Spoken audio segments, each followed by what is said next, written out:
start at 2 p.m. Okay. London time. No Okay. problem. Okay. Hmm. Yeah. So the stage is all yours. So Hmm. thank you so much, Umama, and the organization for this kind invitation. It's my pleasure to be here discussing the importance of real-world data and real-world evidence for the scientific knowledge discovery and improvement of patient lives.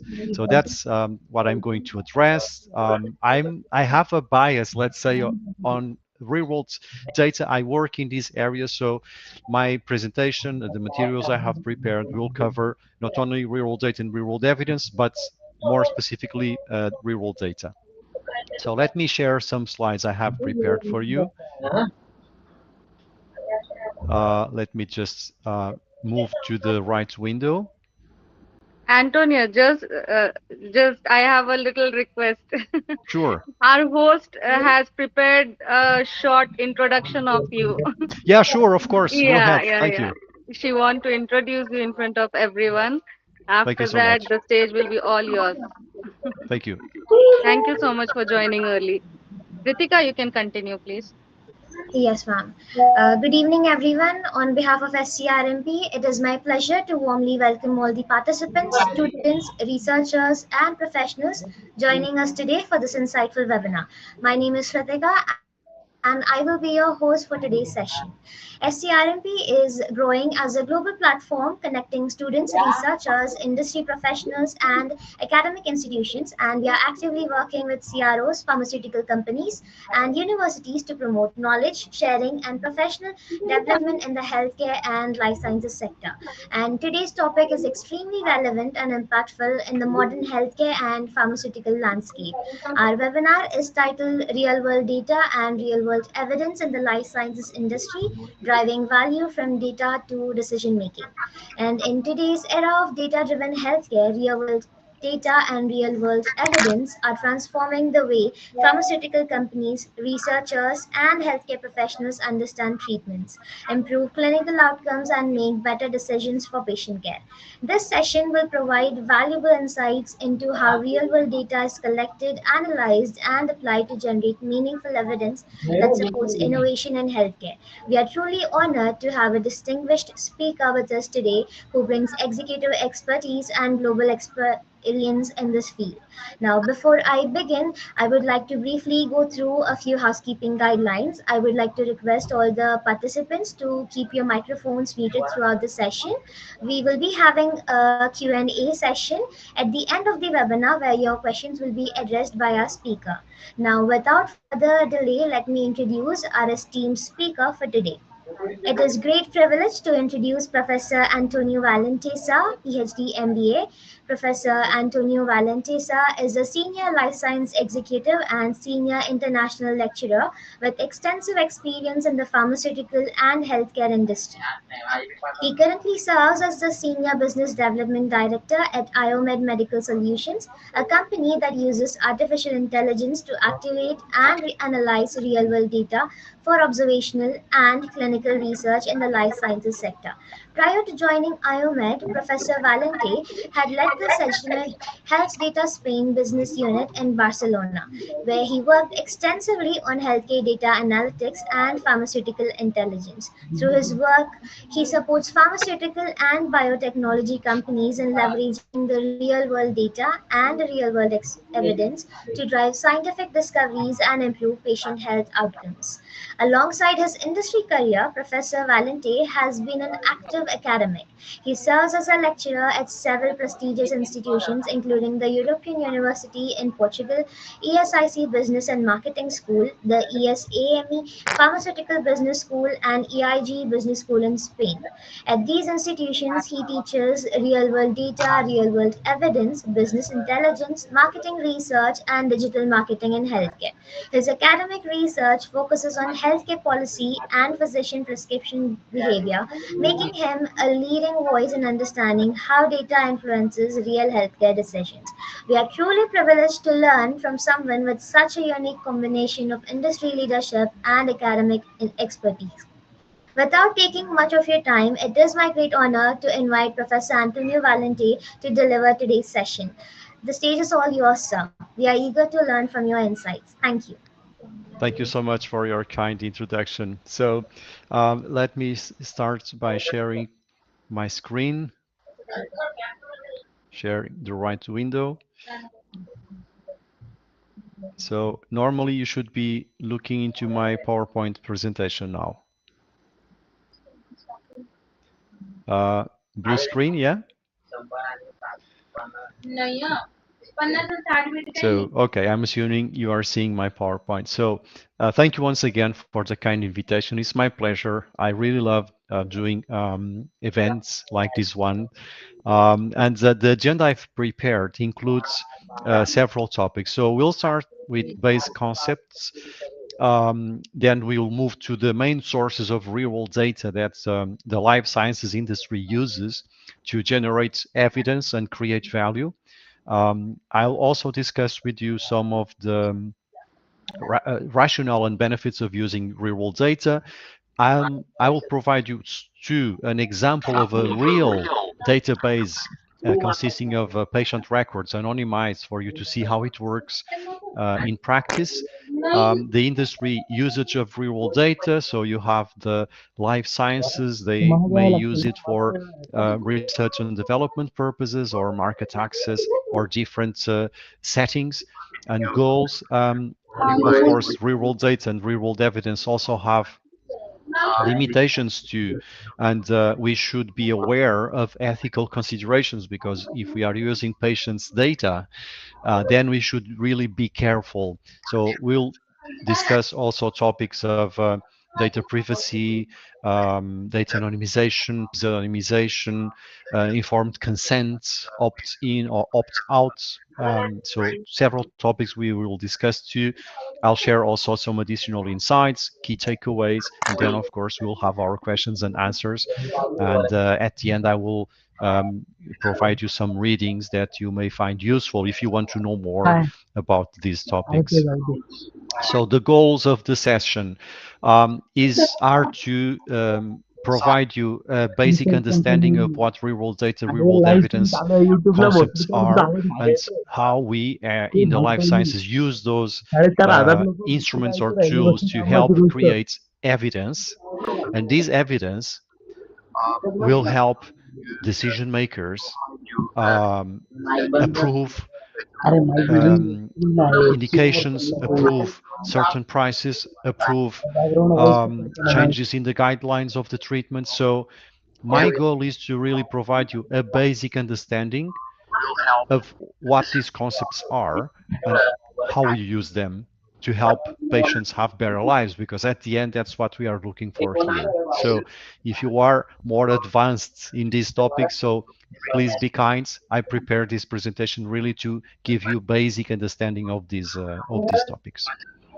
So at the end, I would be happy if we could have a basic understanding of what RWE and RWE are, know the main sources, why are companies and institutions using real-world evidence, what are the goals, and what are the main challenges here, because many things are happening.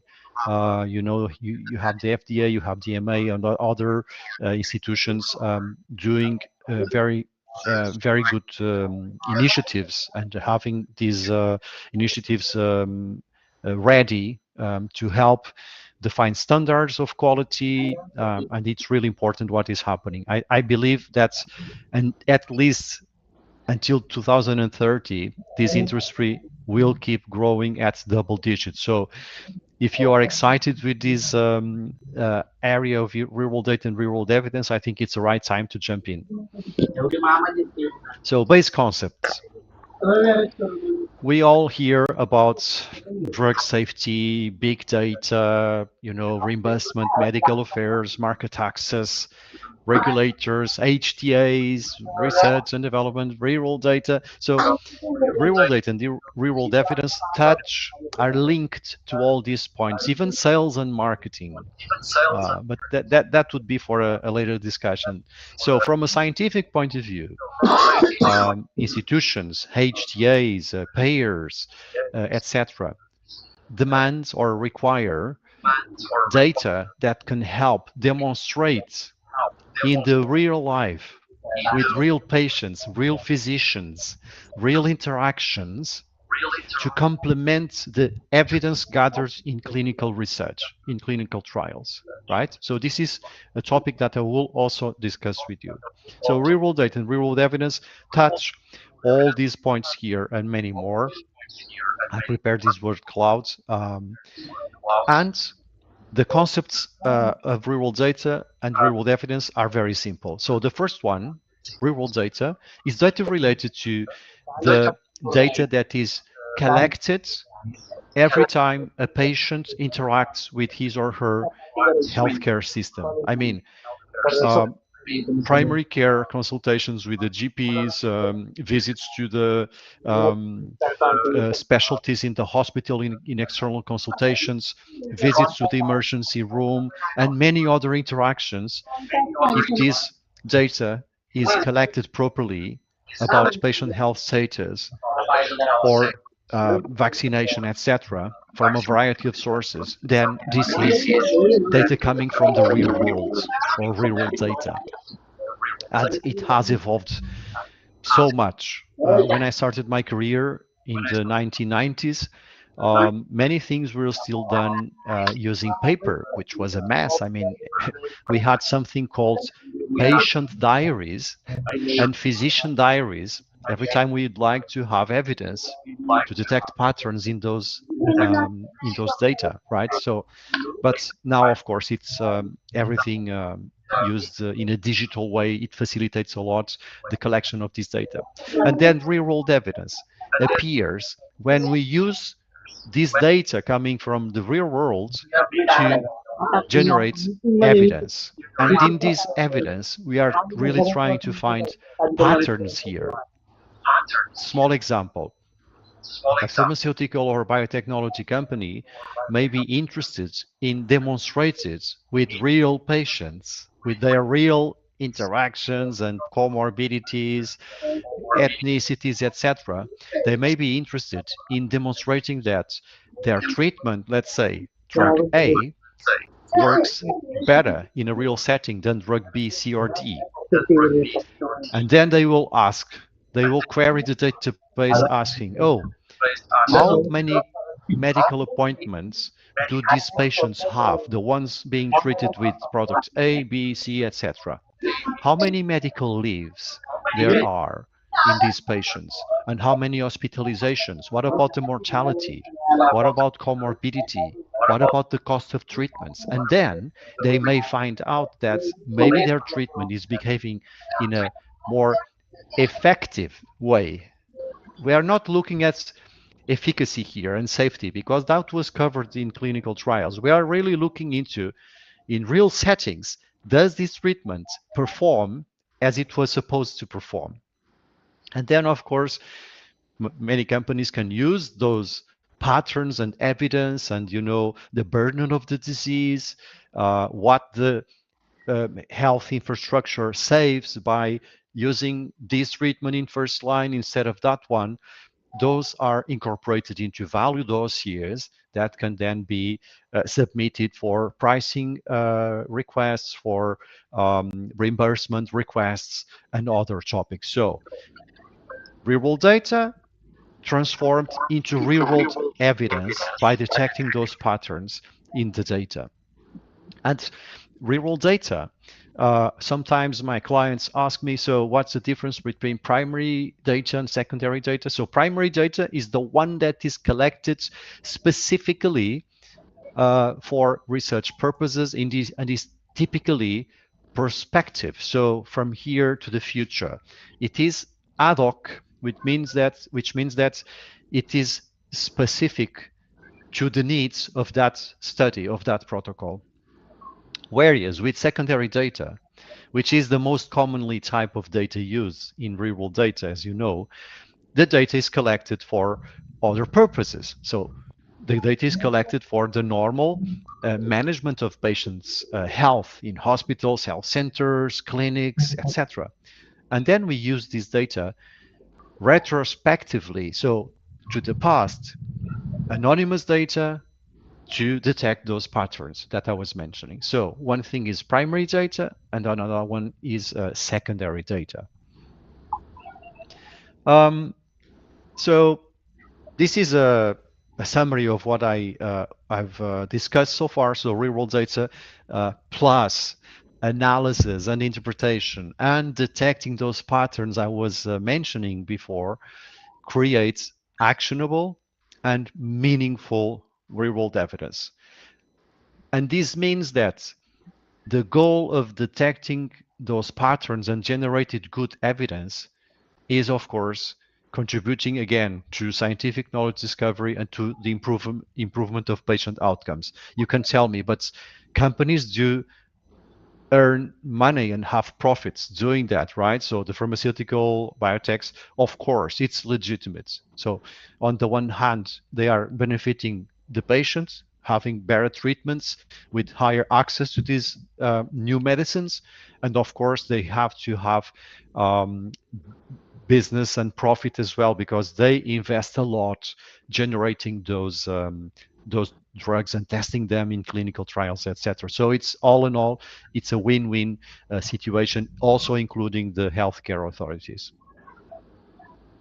Now, another topic which I think is important to distinguish is the difference between electronic medical records and electronic health records. So the first ones are parts of the second ones, like in this scheme here. In blue, darker blue, the electronic medical records, which are typically less connected. So this could be, for instance, the information that the physician specialists store in a private setting.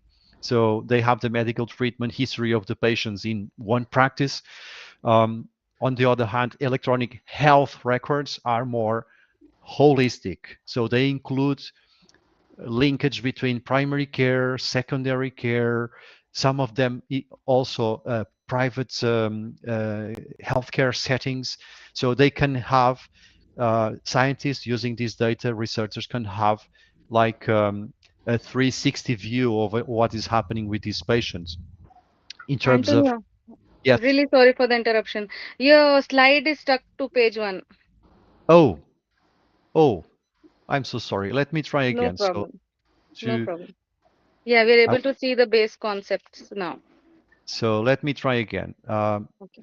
Maybe I think will be best for me to share the full screen, and this will not happen again, this problem. Apologies for that. So if No I share problem. the entire screen, normally you should be able to see. Do you see my slides moving now? Yes, yes, Antonio, it's perfectly fine. Okay, great. So the Thank slides you. I've covered before, you're very welcome. Thank you for letting me know. So this was the first one. This was the word cloud I was describing. These are the differences between the two concepts. And I think we stopped here in the electronic medical and health records. So the electronic health records, these ones that collect several systems, allow better usage of and understanding of the patient pathways. For instance, if a patient goes to the primary care, to the GP, then is referred to an external consultation in the hospital, then goes back to the primary care, then we know that the medicines were dispensed at a community pharmacy, and then this person may have gone to the emergency room. So we have the full picture. It's very hard to have access to this high quality data, holistic one, but in some cases it is possible. Now, the main sources of real-world data, several sources. I've prepared this table. I will not go into a high detail just because we would not have time, but I've divided it into three main dimensions. So the first one, from a observational perspective.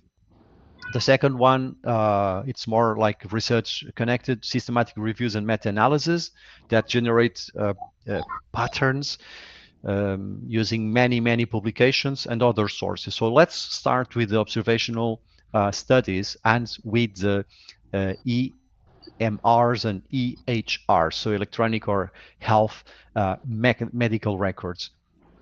I worked in a company that was providing these software. So these are softwares that physicians and nurses and pharmacists, mostly in physicians and nurses, that they use in hospitals and health centers.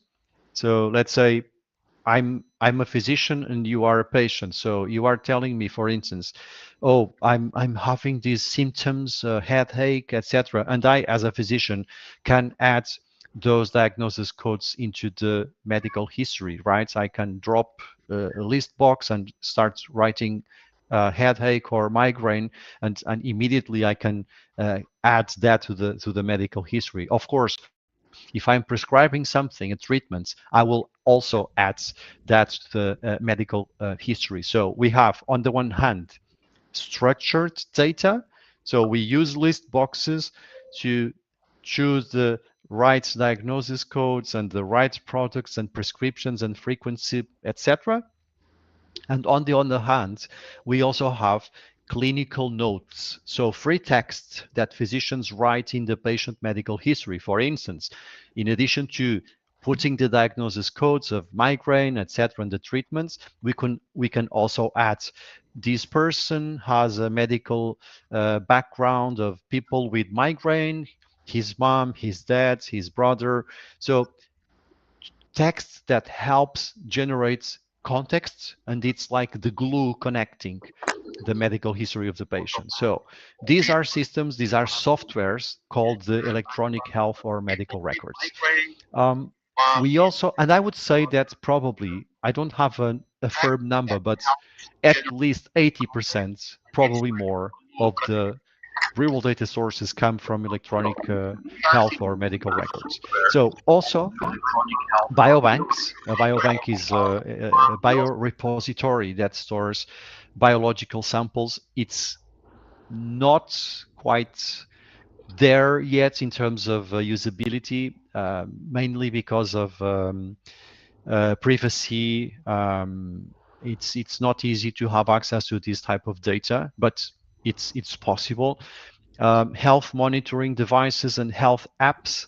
So today, almost everybody has a digital, wearable or implantable or home health monitoring system to control blood pressure, to control diabetes, to control hypertension. So many things that could be connected, hopefully, directly to your uh, patient medical history.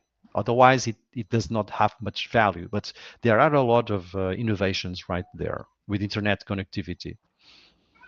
Other sources of real-world data, so claims or billing databases, usually these are typically not as complete as the electronic medical or health records. They consist, these ones, of billing codes that physicians or pharmacies, many times pharmacies, share. So usually you will have what has been prescribed to this patient, sometimes associated to the diagnosis codes. So this treatment was was prescribed for this diagnosis. It's very, very important to have this linkage, and sometimes we don't have it. And hospitals, etc., and other healthcare payers that submit to, providers that submit to payers, the national health systems or insurance companies. That's how it works. So other topics, patient registries. I had some contacts with this company called Care Across. What they do is they have a patient registry. They run primary market research. So they involve these patients collecting data online, of course. And other examples are the European Cystic Fibrosis Society registry. So data is collected from consenting patients, of course. If patient gives his consent, it's called opt-in, signs, registers, and then can provide his or her data for research purposes. Patient pathways.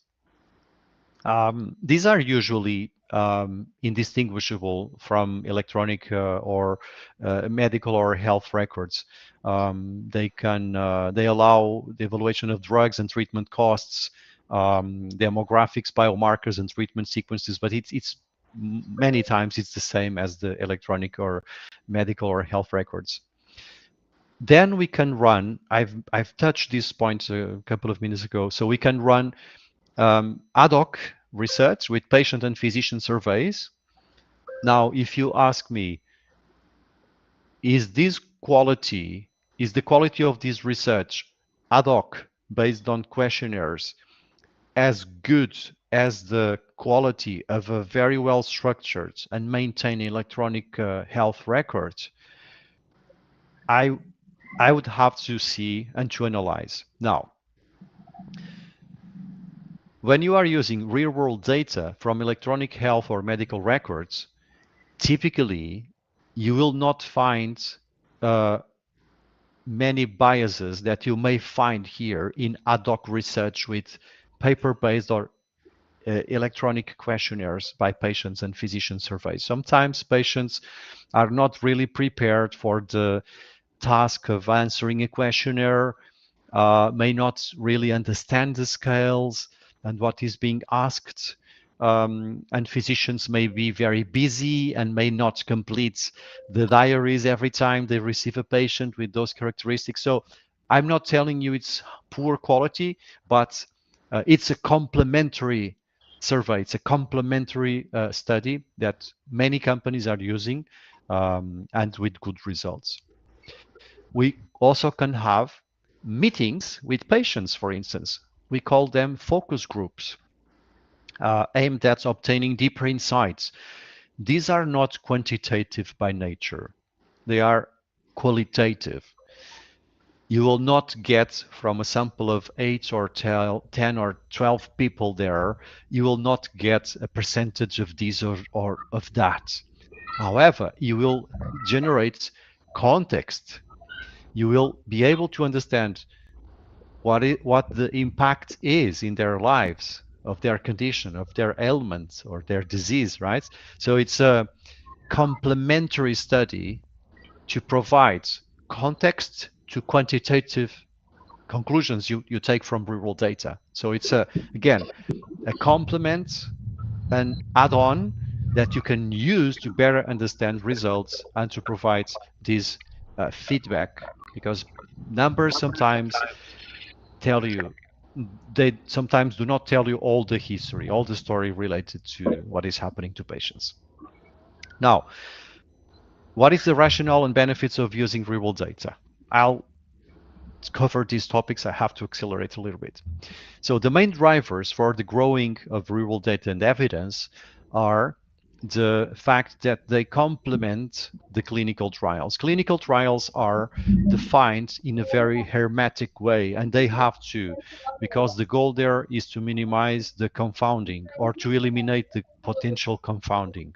So we have to eliminate the bias, and patients are selected in a very defined way. So you have eligibility criteria, then you select a cohort, then you invite them for a clinical trial.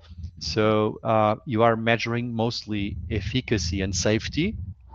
And then healthcare authorities, payers, etc., will ask you, well, I know that the product works, but I want evidence that it works in real settings with real patients. So it's a complement to those clinical trials to reduce the gap of those randomized clinical trials and decisions that physicians take every day in their practice.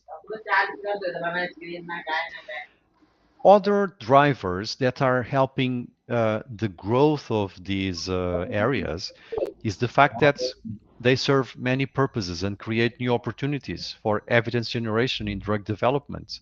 And you have the EMA, the European Medicines Agency guidance, requiring the collection of risk-benefit data in post-authorization or PAS studies, right? There's also an increasing demand from payers to conduct observational studies on a new product's effectiveness. Again, not efficacy, effectiveness in real settings.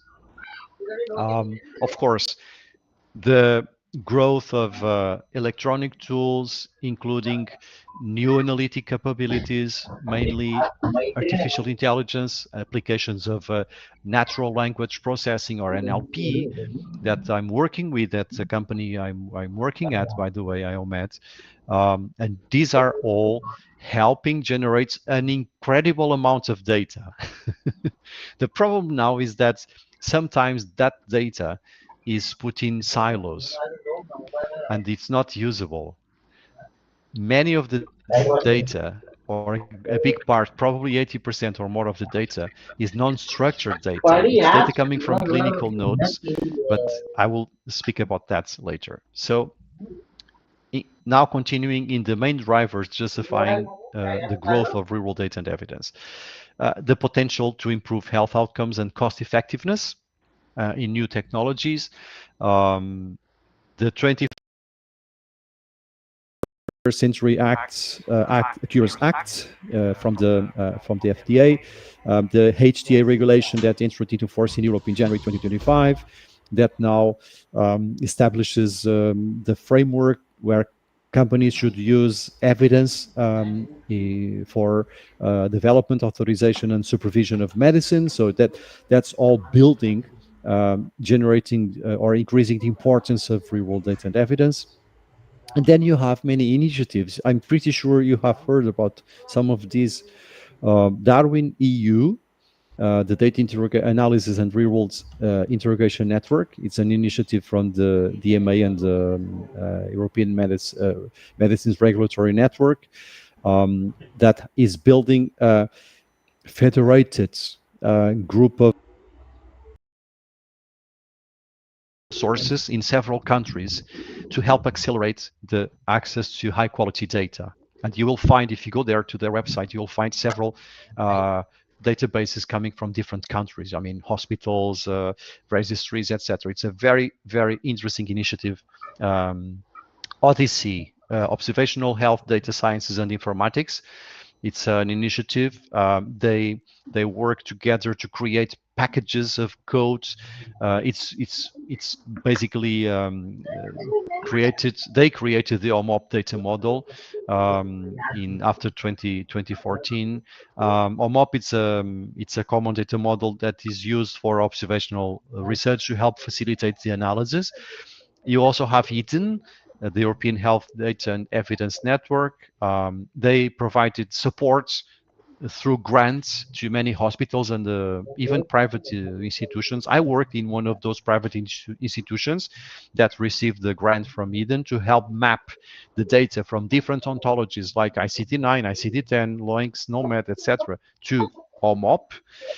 NCEP, it's another initiative by the EMA, European Network of Centers of Pharmacoepidemiology and Pharmacovigilance, European Health Data Space. This one is very, very important because it will further facilitate the access in a quick way to quality real-world data, and it will provide the patient the power to control his or her data being used and moved for medical care or research purposes. So it's a tremendous change in the mindset that is happening here.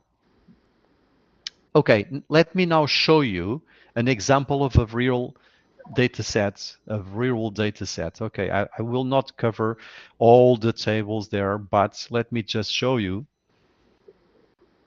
what the database looks like. Of course, this is Excel, but you can have a CSV, you can have an SQLite database structure, but for this simple example, let me show you this. So you have patient ID in this table called patient.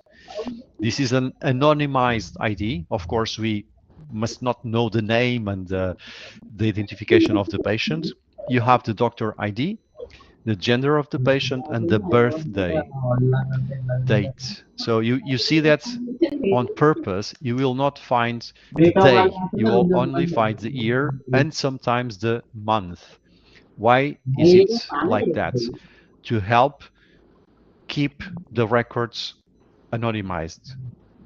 Because if you have a set of, if you have a cohort, so a group of patients with a very rare condition, let's say Portugal, I'm Portuguese, so Portugal is a very small country. We have 10.5 million people, and there are diseases that are very rare. Maybe 20 or 30 people in Portugal have that disease. If you don't mask in somehow the region and the birth dates, for sure, they would be identifiable. So we have to take that into consideration. So you have also other tables, contact, for instance. So this center ID, let's say this hospital, with this contacts ID, with this patient ID and doctor ID. So let's say this was a dermatologist, I don't know.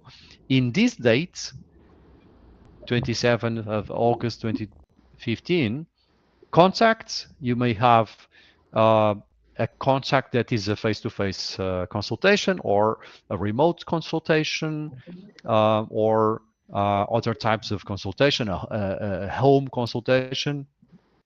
You then have the contact diagnosis. So again, in this hospital, with this contact ID and the contact diagnose type, so it's a diagnose in this ontology, so ICD-10, and with this diagnosis code, I don't know which one it is, but maybe it's diabetes, you see? So we code these into this ontology, but you have different ones.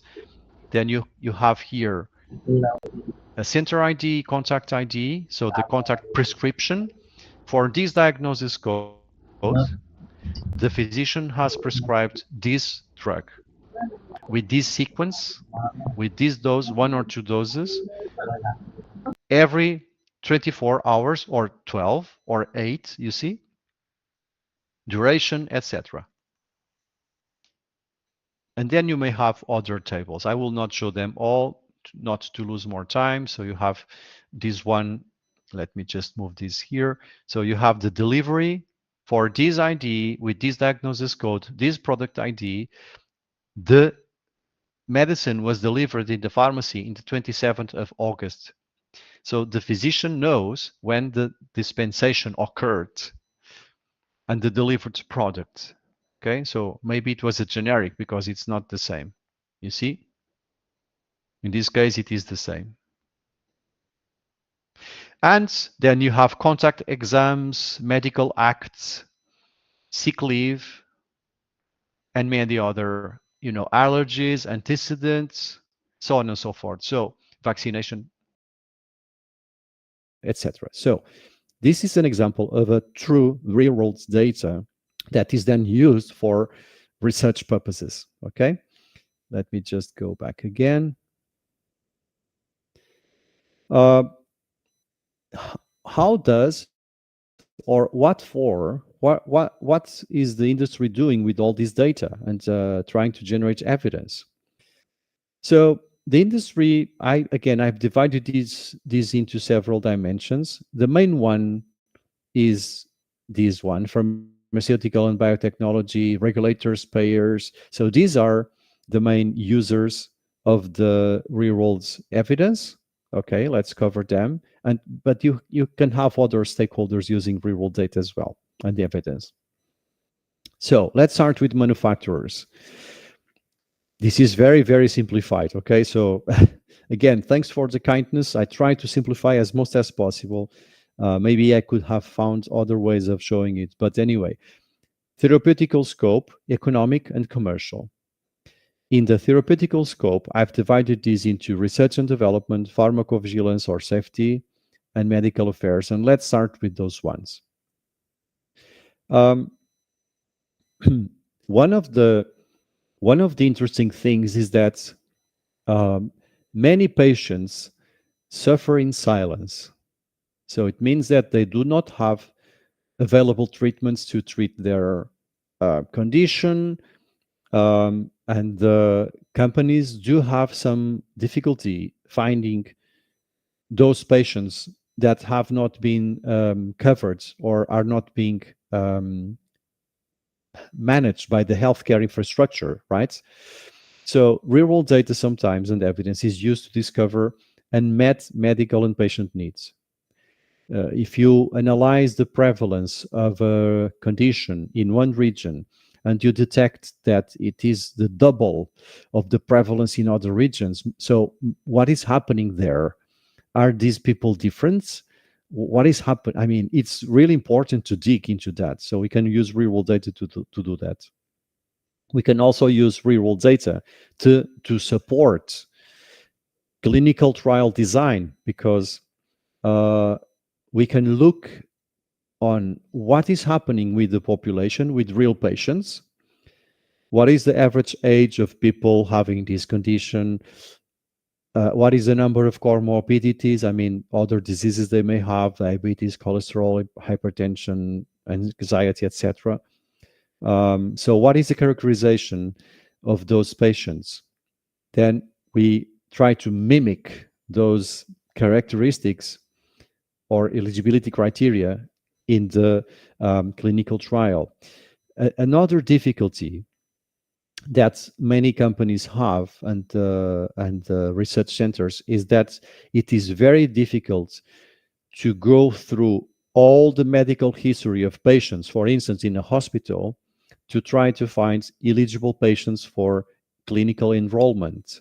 And real-world data can help them, because if they add some algorithms, they can use AI to help detect patients that are eligible for this clinical enrollment. And it's really interesting. And IOMED, the company again I'm working for, helps hospitals, helps the industry find those patients using structured data and also NLP curated data, looking into the clinical notes.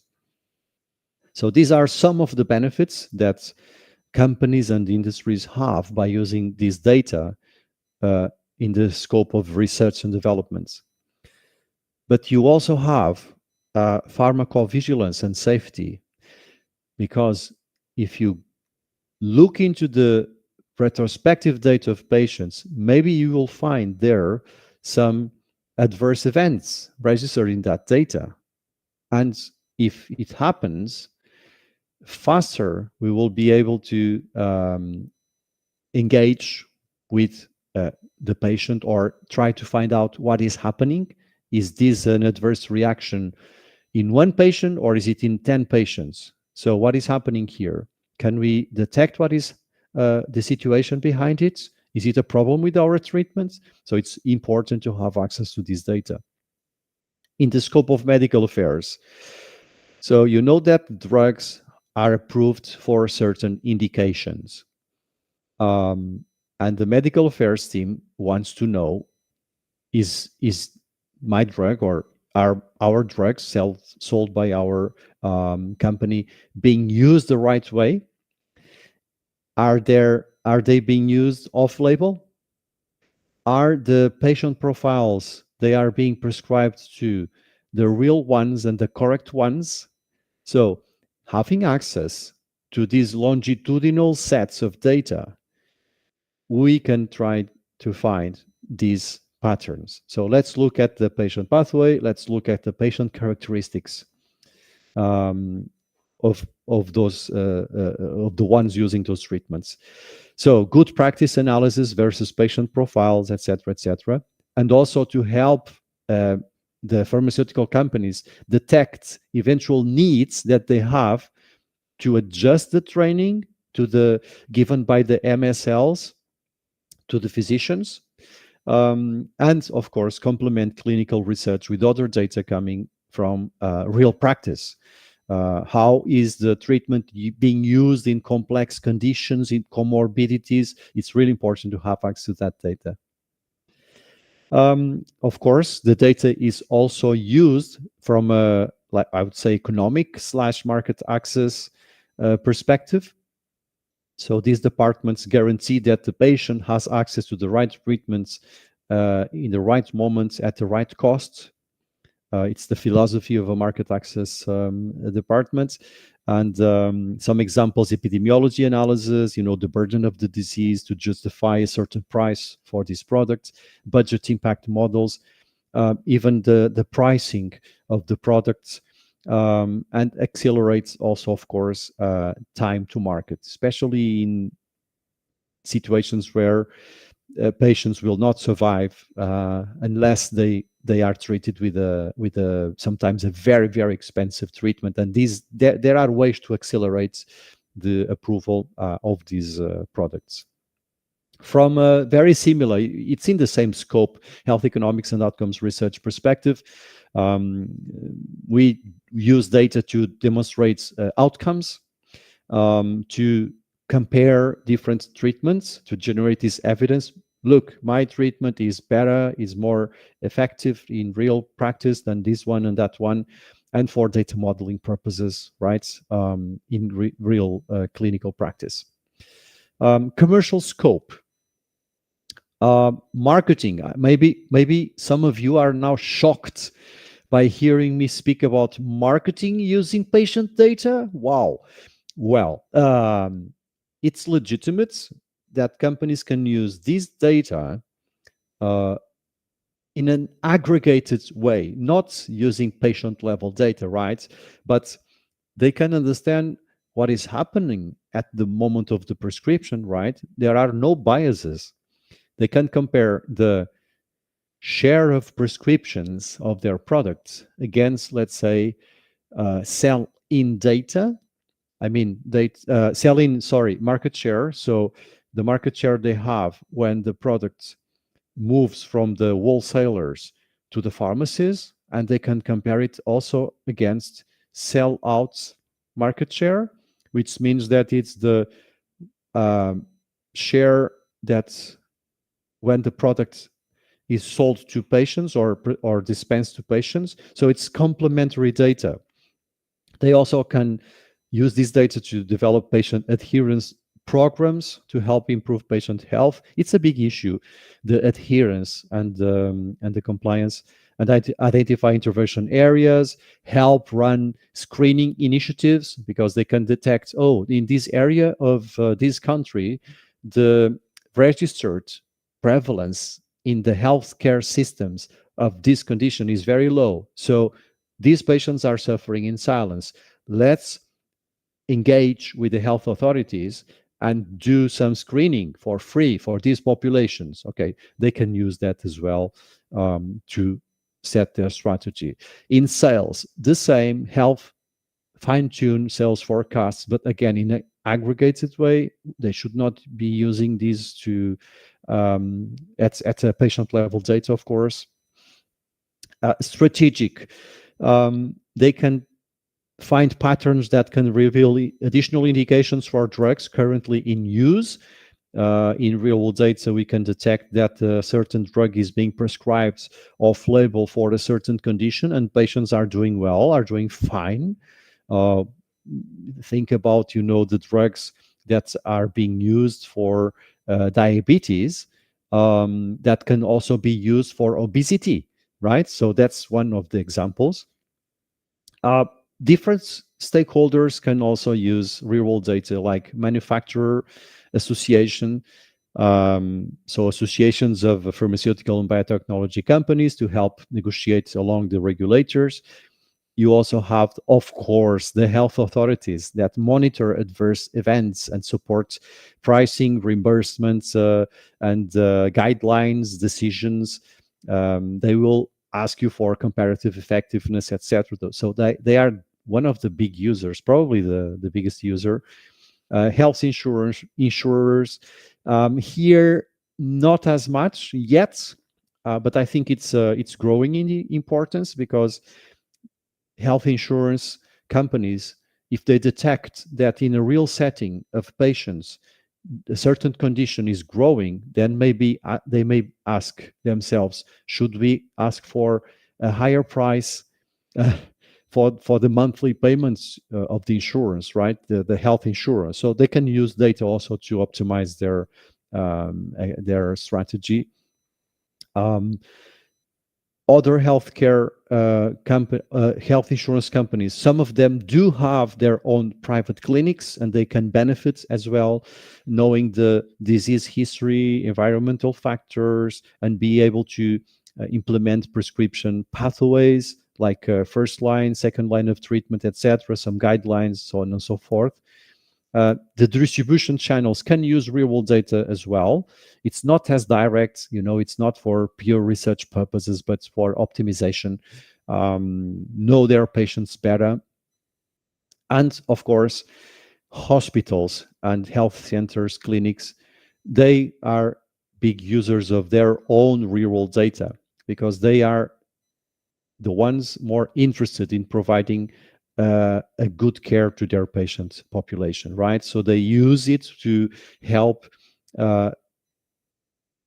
reduce the risk of a bad decision on the one hand, but also to improve the efficiency of their decisions. What is the best treatment on average, looking into the past?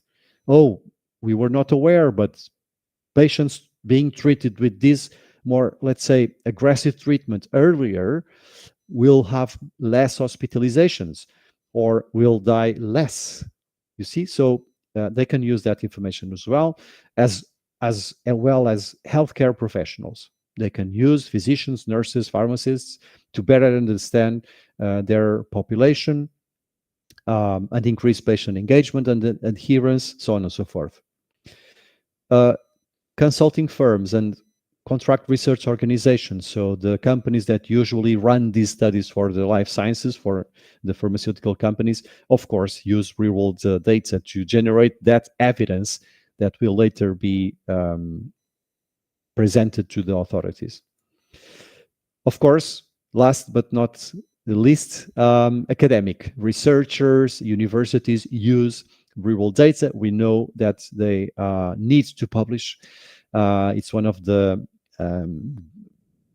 KPIs used to evaluate professors and researchers. So they also use real-world data, and of course, patients and patient associations do have an interest in analyzing and using real-world data and real-world evidence.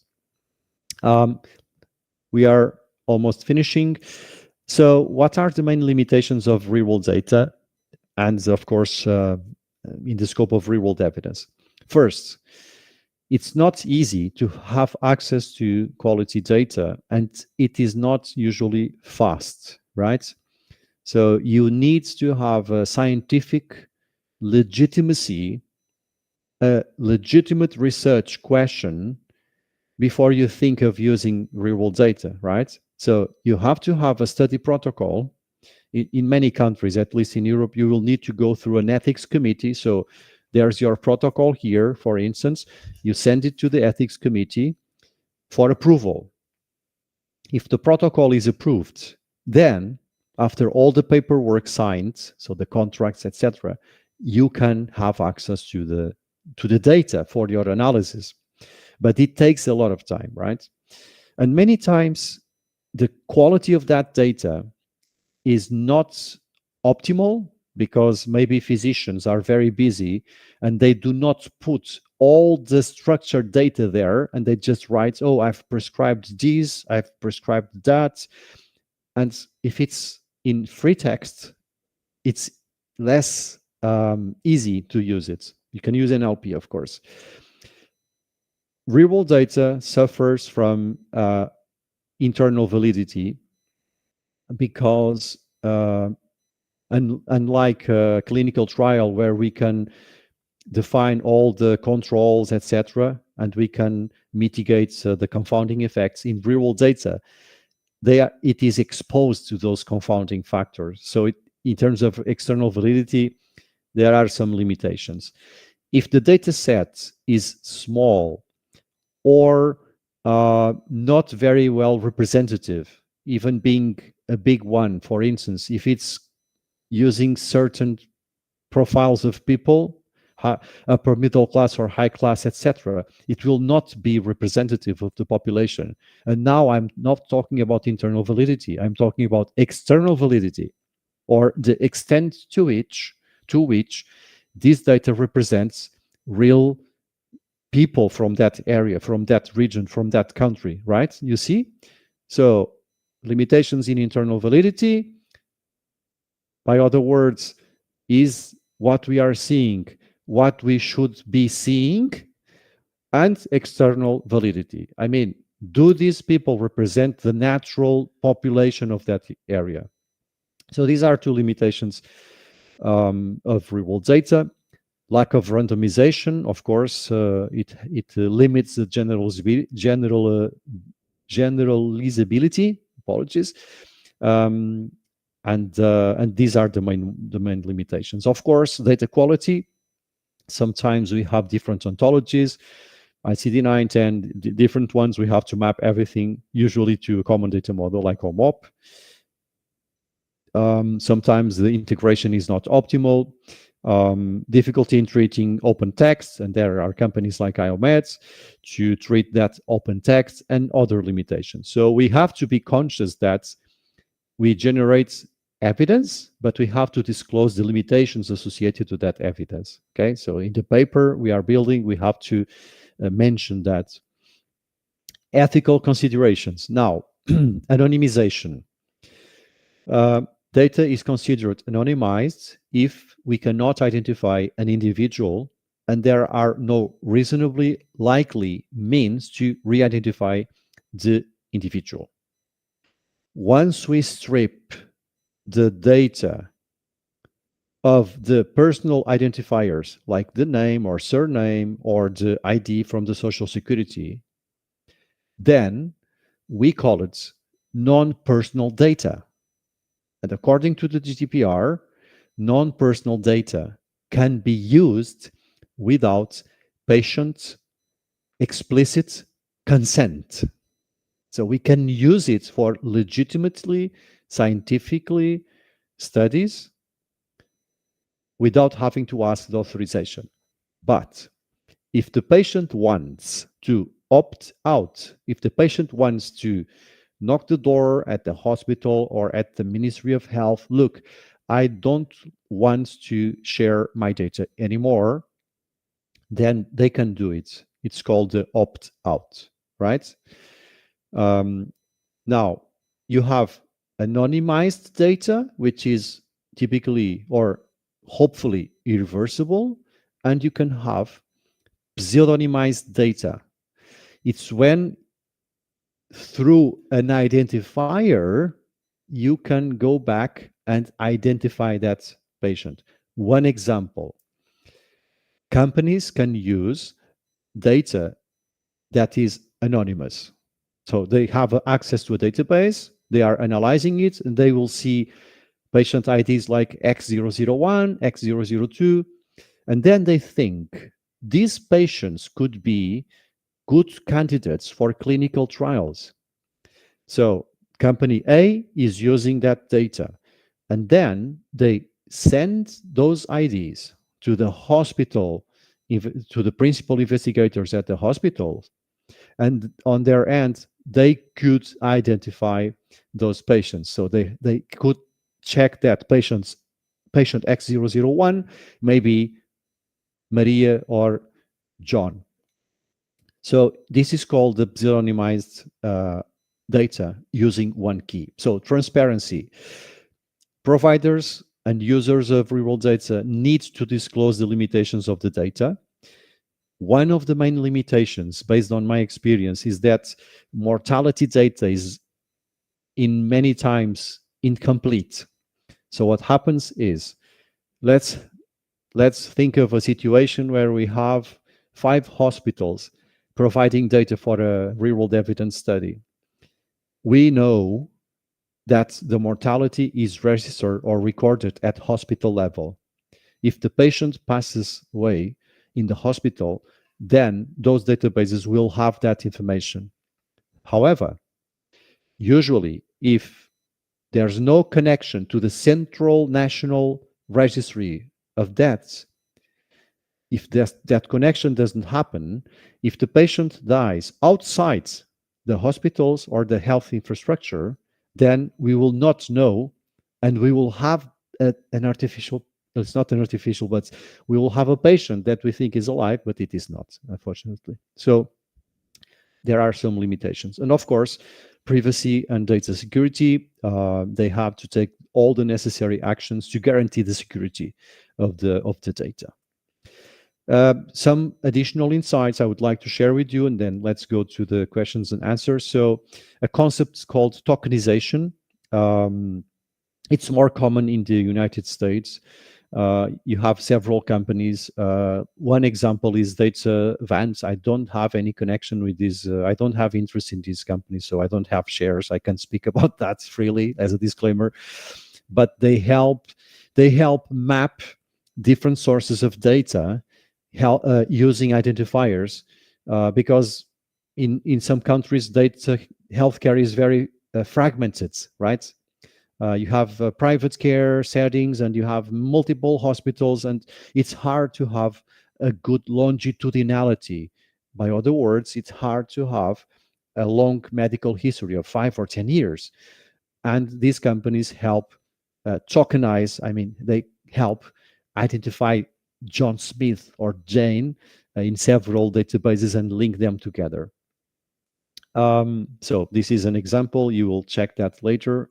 We don't have much time. Another topic is the concept of synthetic data. It's data created from real data that mimics the natural variation in patients and treatments, etc., but it's a synthetic one. It's a created one using artificial intelligence.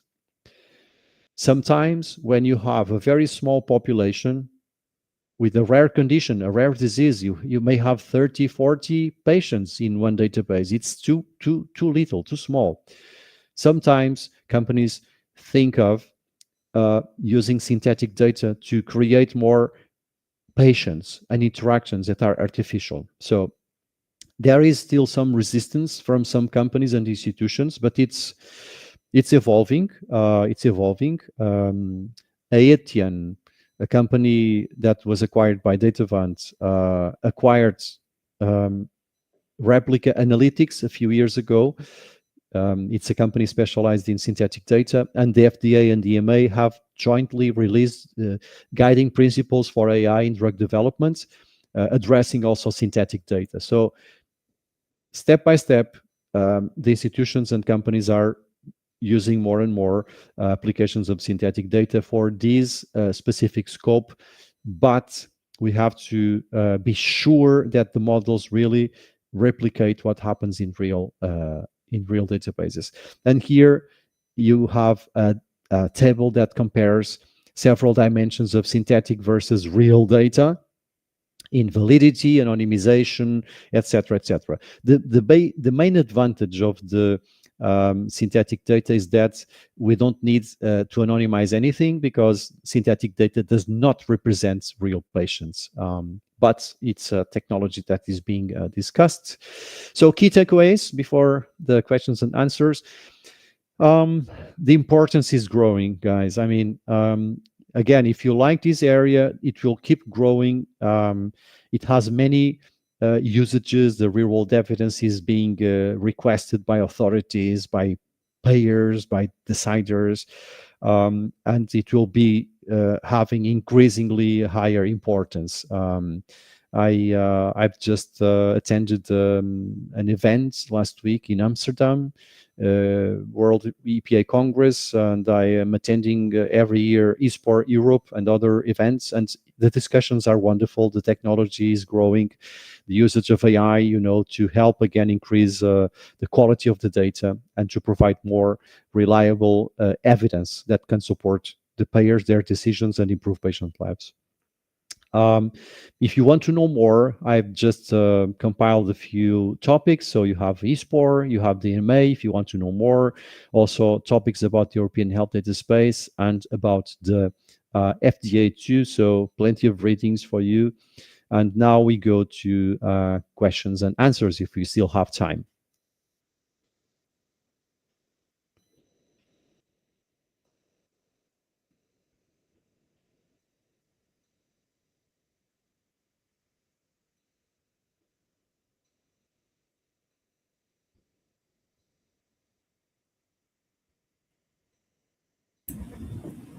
Thank you so much, sir, for the incredibly insightful and informative session. Your explanation of the RWD and RWE and their role in the life sciences industry has truly given us a deeper understanding of how data can be transformed into a meaningful healthcare decisions.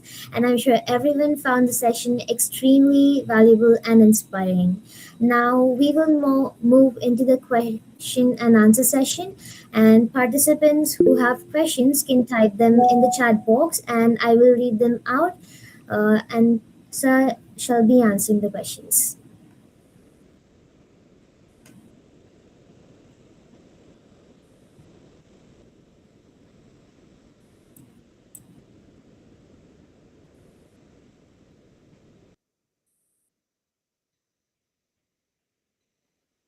Come on, guys, you can ask questions. Antonio is here with us. Hmm. Even if it's a silly question, no problem. He'll be answering your questions. Don't worry. Ask anything you want related to job or related to how to enter into this field, anything like that. He's here to help you out.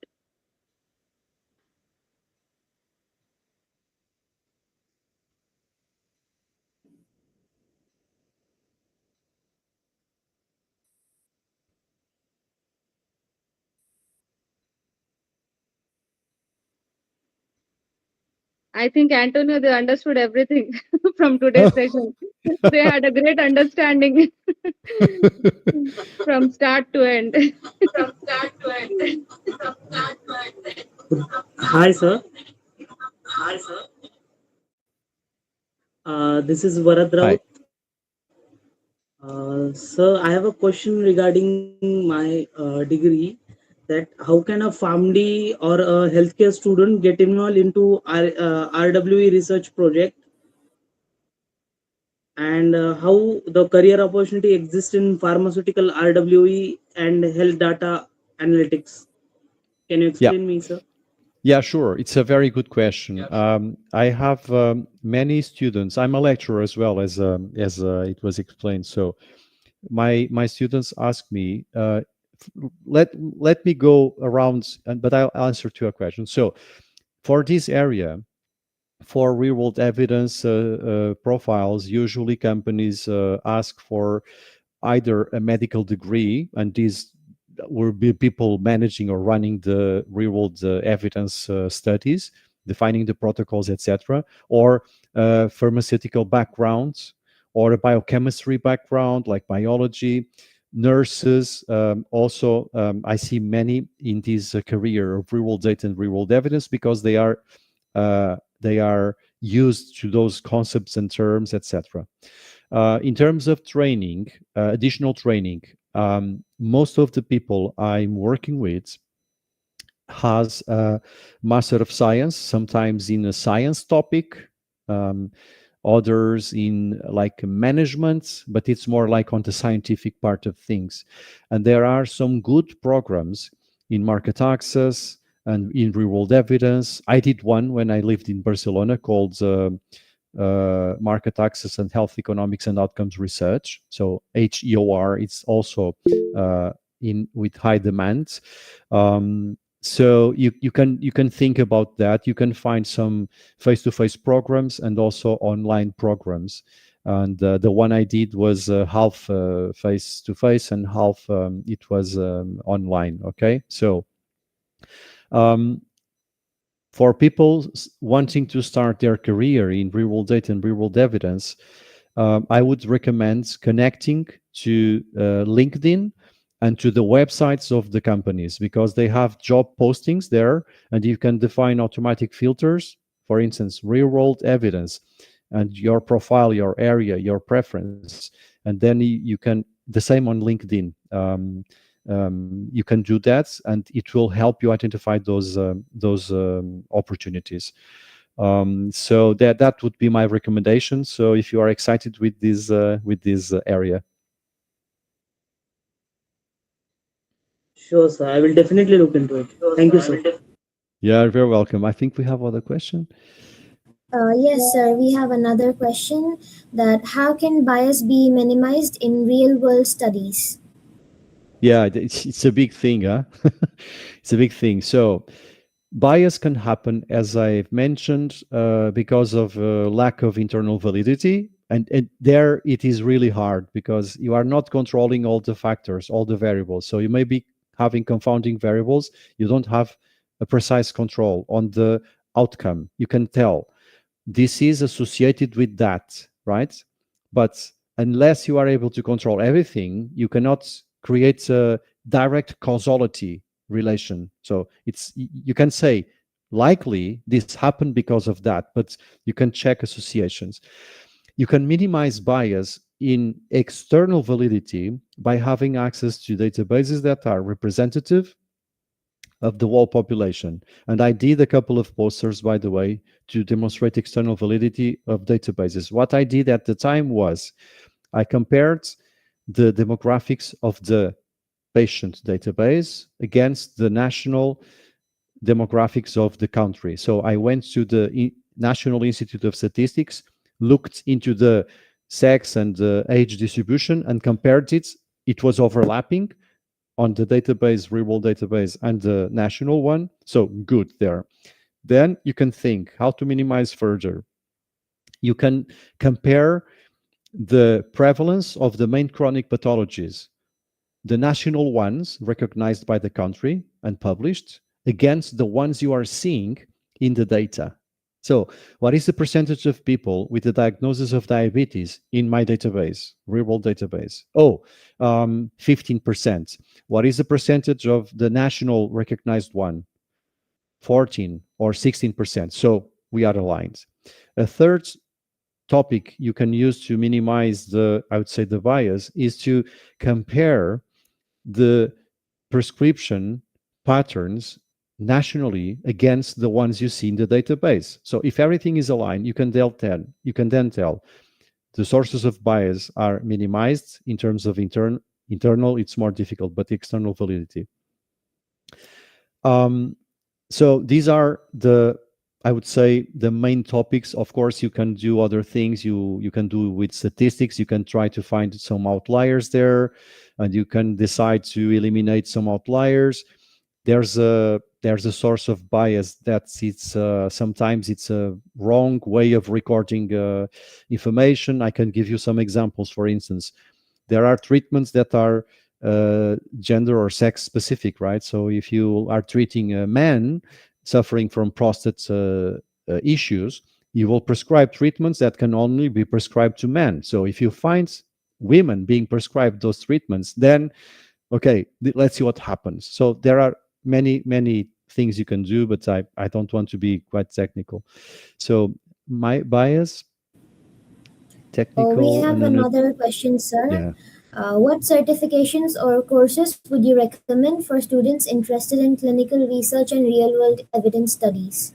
Yeah, I would say that having a master, a postgraduate, etc., in health economics and outcome research could be a good opening door, as well as, and this is not a substitute, so it can be complementary, a degree in market access. So market access is more high bandwidth because you have more topics you can cover. You can go through the health economics and outcomes research. You can study also the concepts of real-world evidence because they will be fueling the health economics models.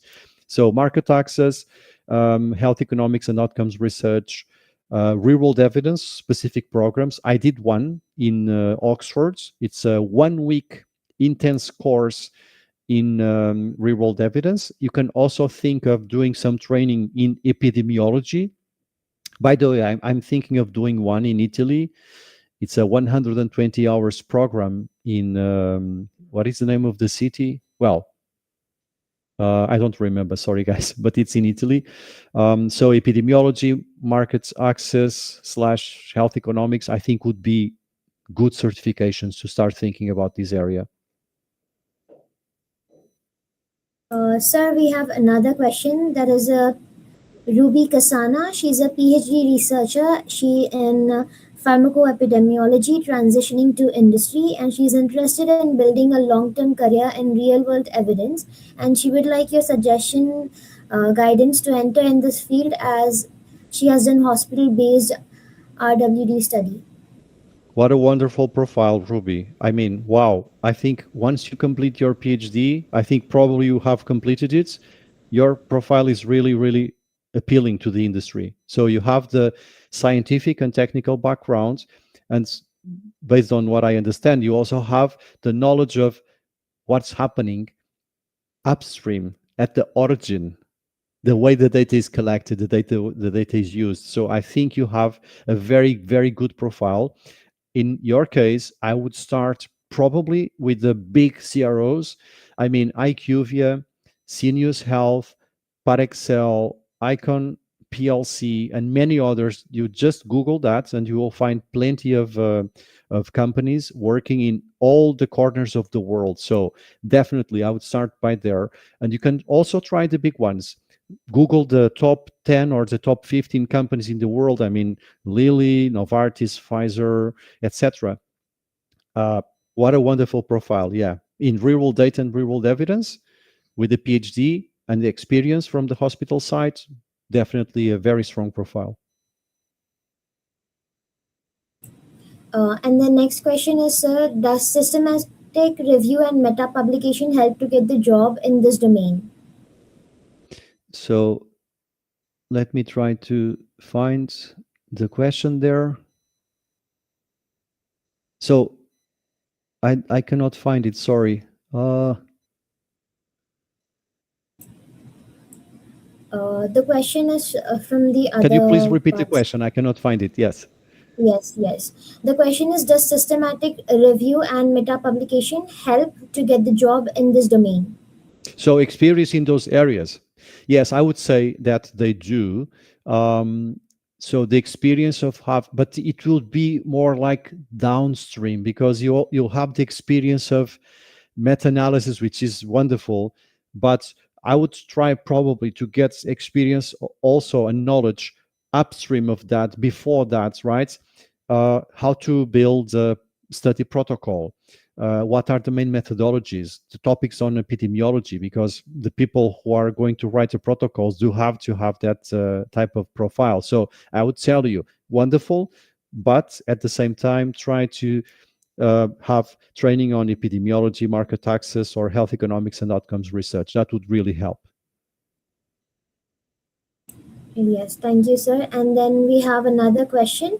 With the increasing use of AI and machine learning in healthcare data analysis, how do you see these technologies improving the generation and interpretation of real world evidence? Yeah, definitely. Big help with AI. I will speak about two cases. The first case is to help identify patient profiles that could be enrolled in clinical trials. Let me speak about, so imagine that you have a rare condition. You have, let's say, 100 people in a database of 10 million people with that condition. But you know, based on the literature, that you should be having more patients, but physicians cannot identify them. You go to the medical history and you don't see the diagnosis code there. So you see what happens with those that have been diagnosed. You detect patterns, you use AI, you use vectors, and then you apply that knowledge to the rest of the patients. And sometimes you are able to find more patients that suffer with the condition, but do not have a diagnosis. And then you can ask them to come to the hospital and run some tests, and the majority of them will probably have the diagnosis and start the treatment. So that's one example.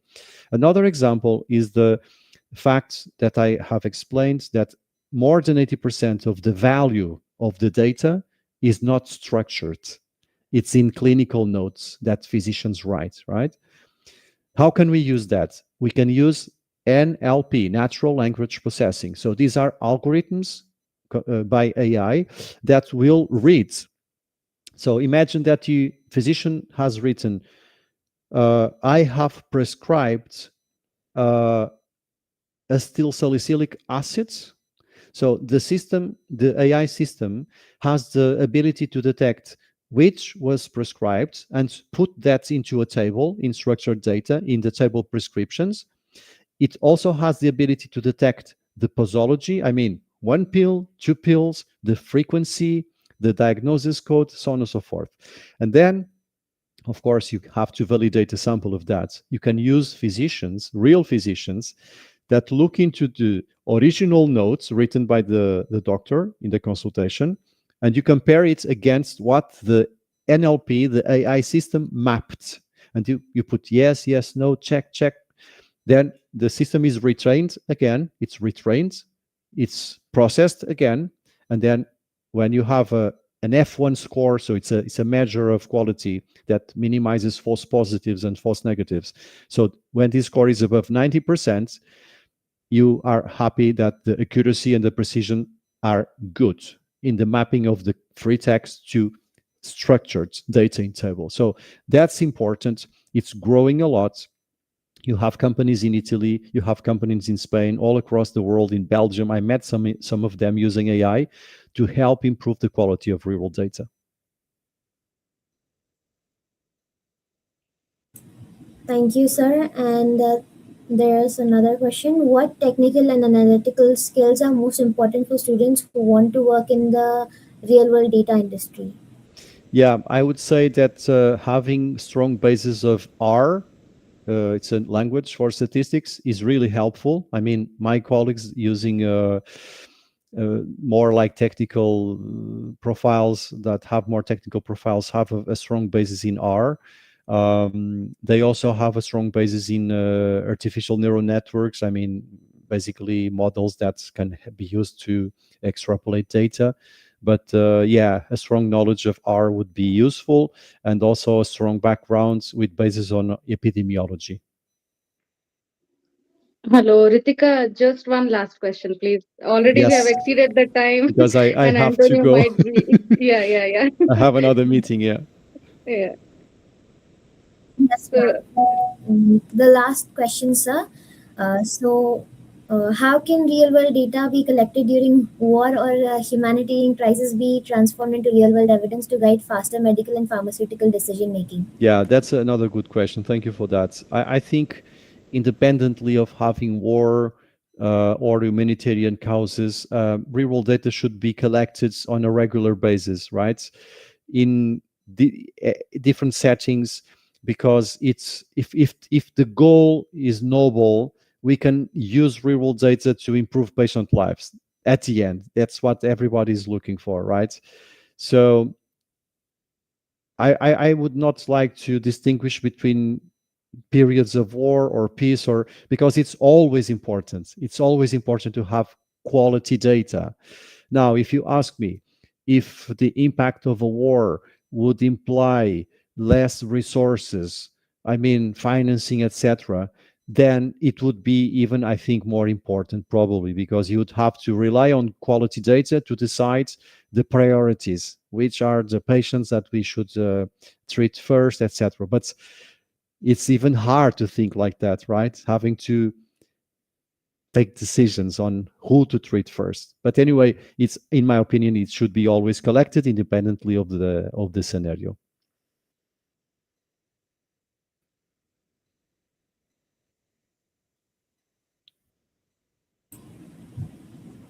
I would once again like to extend our heartfelt gratitude to Professor Antonio Valente for sharing his valuable knowledge and expertise with us today. Your insights into the real world data and the real world evidence have provided us with a clearer perspective on how data is transforming the modern healthcare and the pharmaceutical decision making. I would also like to thank all the participants for taking the time to join us today and for making this session interactive and engaging. And SCRMP will be bringing more such webinars, so stay with us. Thank you very much. And we hope this webinar has added value to your academic and professional journey. Please stay connected with SCRMP for more such insightful webinars, workshops, and knowledge sharing sessions in the future.